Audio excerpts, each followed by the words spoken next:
Since I'm up and talking, guess what? We're going to have an impromptu Talks with Delise. Yay! Today's topic is my spiritual, emotional, and physical fasting. So, it's been a lot. So, the physical element of this has been, I haven't had sex in 10 months. I haven't smoked weed in over 2 years. I haven't been in a relationship in 2.5 years. And I haven't had alcohol in 4 months. Now, mind you, before I got into like this intensive weekly therapy that I'm in, a lot of this started. So I've been single before I started therapy. I stopped smoking weed before I started therapy, because everyone is trying to attribute these changes that they've seen in me like to my therapist, and it's like, nah, she ain't do this. Like, I've been doing this work. She's helped me progress, but she ain't do this. At the end of the day, a good therapist is only a tool to help you unlock your own greatness and your own healing or your own whatever. They don't do it for you. You still got to do it yourself. The things that I have discovered through abstaining from certain things wasn't at the suggestion of my therapist, or wasn't even something I discussed with her prior to doing. I just fucking did it because I thought it was the best thing for me. I'm going to be super personal. And I'm not going to regret it, because I think that vulnerability is a strength, not a weakness. I think that if more people viewed vulnerability as a strength, the world will be a better place. I decided to start abstaining from sex after like unlocking some shit that I had hidden deep within myself for years. Meaning, I was using sex or a way of just keeping a man around, and I realized that's not what I wanted. I wanted love, commitment, honor, trust, tie that back into the issues that I've always had with viewing myself as physically beautiful. Like, I believe and know that I have a beautiful soul. But as far as physical beauty, back to my childhood of when I started going through puberty, I started dealing with weight issues. And so I equated being fat to being ugly.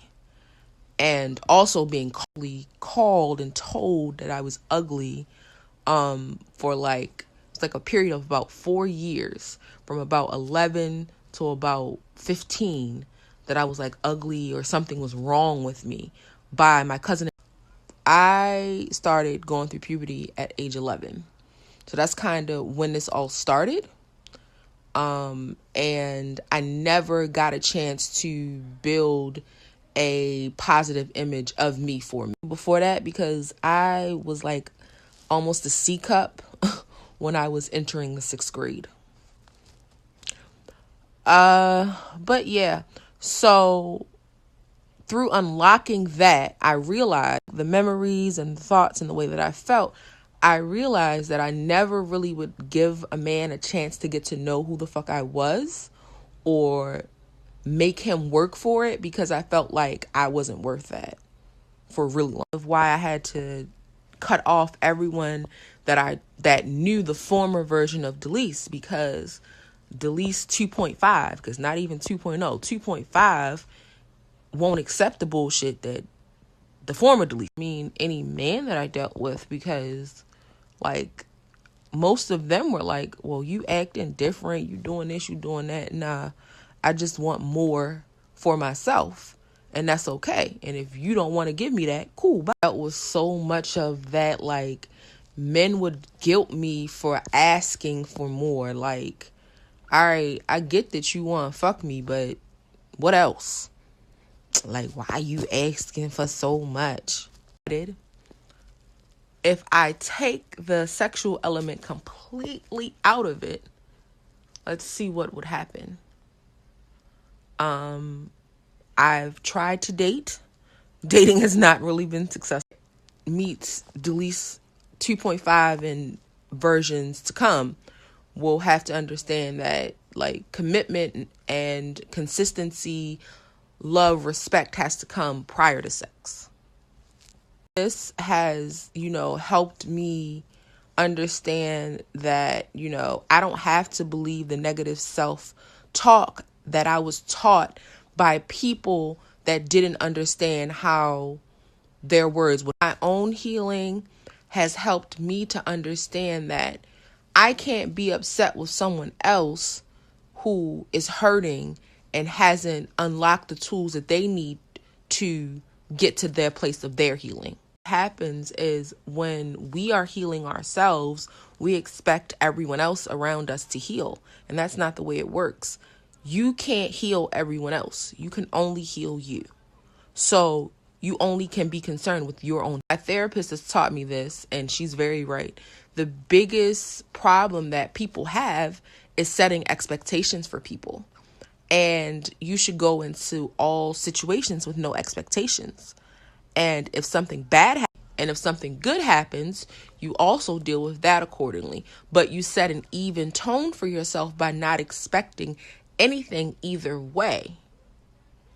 And the quicker we all get to that point, the better. I said all that other stuff to say this journey of bettering myself mentally, physically, emotionally, spiritually has been the most intensive thing I've ever done in my life. In touch with my body and my, physical state of being. And that's helped me connect more with my emotional state of being, which has helped me connect more with my spiritual state of being. I elevate myself to higher planes in different fields, like emotionally, physically, and mentally. It allows me to elevate my spiritual connection to the universe. And it's been great. People fall victim of elevating themselves to a place that is not based in truth. And that's why they oftentimes crumble, because a facade is not only a facade to the world, it's a facade. And the most important person that you be honest with is yourself. It's not anyone else, because honesty with yourself allows you to be honest with other people. We as people are at our highest and truest levels of ourselves emotionally, physically, and mentally. We can be the most connected to our highest spiritual beings. Your journey is your own, so you have to own that. And you have to respect everyone else in their journey. But if someone else on their journey is disrupting you, and the strength within yourself to eliminate all things or people that stop you from being the highest version of yourself and the most true version of yourself. Now, don't confuse to live in truth. And don't confuse that with people that are just not out for your best interests, because sometimes those things can get misconstrued, and you just have to know yourself. I'm sorry, I left a couple loose ends. I will say how doing these at each element of the fasting I've been doing has helped me elevate myself. So I said how sex has. The eating version of the intermittent fasting has just made me, number one, understand and appreciate my relationship with food. My former relationship with food, I can reprogram it to be what I want my current version of my relationship with food to be. And that was kind of the hardest thing that, people really think about in terms of their mental health. Like, you just eat because you want food, but you don't think about how eating affects or may affect the way that you feel about yourself. In a previous, little slide, I equated being fat to being ugly. And I know that that's not true, but I know that I don't want to be fat for me. Your being fat or whatever doesn't affect me, But my being fat is something that I'm just like, I don't really want that for myself. So I'm doing what I need to do to change it naturally. He's over here, like, ain't been no gastric nothing, ain't been no lipo or none of that. Just hard work and dedication. Surgery is cool. Y'all can have all the surgery y'all want. But guess what? Now I'm going to acknowledge the hard fucking work that I have done to do this shit naturally. Just saying. I will get what's considered a cosmetic surgery. Because I've decided to postpone my breast reduction until I've gotten down to my goal weight, because my breasts are probably going to change in shape as I lose about 50 more. Get a breast reduction and a lift. So yeah, like I said, surgery is great. About food. Now I'll talk about relationships. Abstaining from relationships has been the most important part of my healing, because I needed to be a better me. In order to be, I need to first show up and be great for Delise. That is the most important thing. Always. It's always about me first. And that sounds selfish, and it is. And I don't care.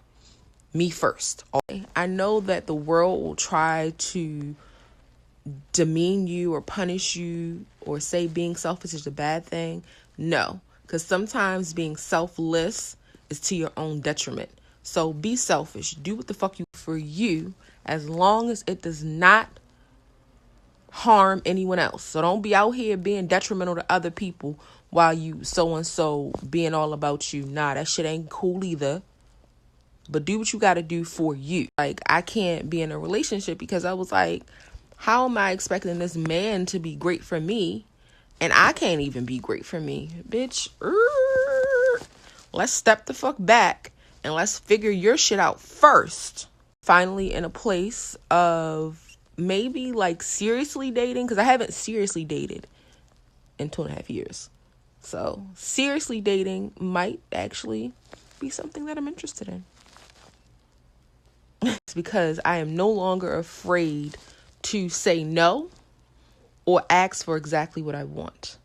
So before, I would assume that someone would know what I want or just do it because they cared about me. Nah, I'm going to tell you, it's because I am no longer afraid to say no or ask for exactly what I want. So before, I would assume that someone would know what I want or just do it because they cared about me. Nah, I'm going to tell you, asking a man if he's willing to wait until we are in a committed situation in order to be intimate with me or in order to experience physical intimacy with me. And if he say no, that's cool. See you later. Good for myself doesn't mean that I want it to be at the detriment of anyone else. If you feel like you need bitches to pop pussy for you, cool. I'm not going to do it. But you are completely free to find that shit. Also, now I can say no. Like, now I can say, I don't want to fuck this man just because he wants to fuck me. Or just because, fucking men makes me feel good. Because it's like, if I'm fucking nigga, it make me feel good. It gave me this false sense of confidence that once the sex was over and I was back in my house alone, it was like, well, bitch, this nigga don't care about you because he don't call you and ask you or text you about your day. So what do you actually fuck? You got niggas around that can't do shit for you.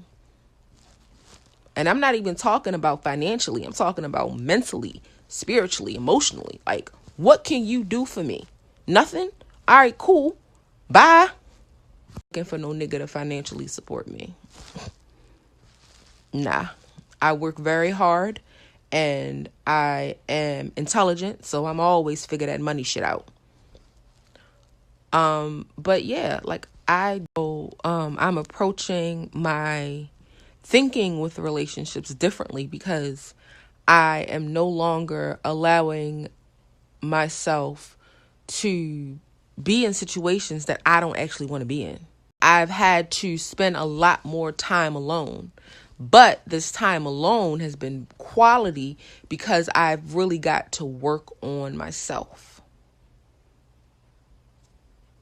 Yeah. Fasting was staying away from alcohol and marijuana because I used those things as like, I never really was a big weed person anyway. I smoked weed because other people smoked weed, and when I was around them I smoked the weed. So in order to truly heal myself, I needed to strip myself from anything that wouldn't allow me to tap into who I was at my core. So that means no weed, no alcohol. Again, I don't know. Will I ever smoke weed again? I'm probably 98% sure that I won't. Because weed was never really my thing anyway. It was something that I did because other people did.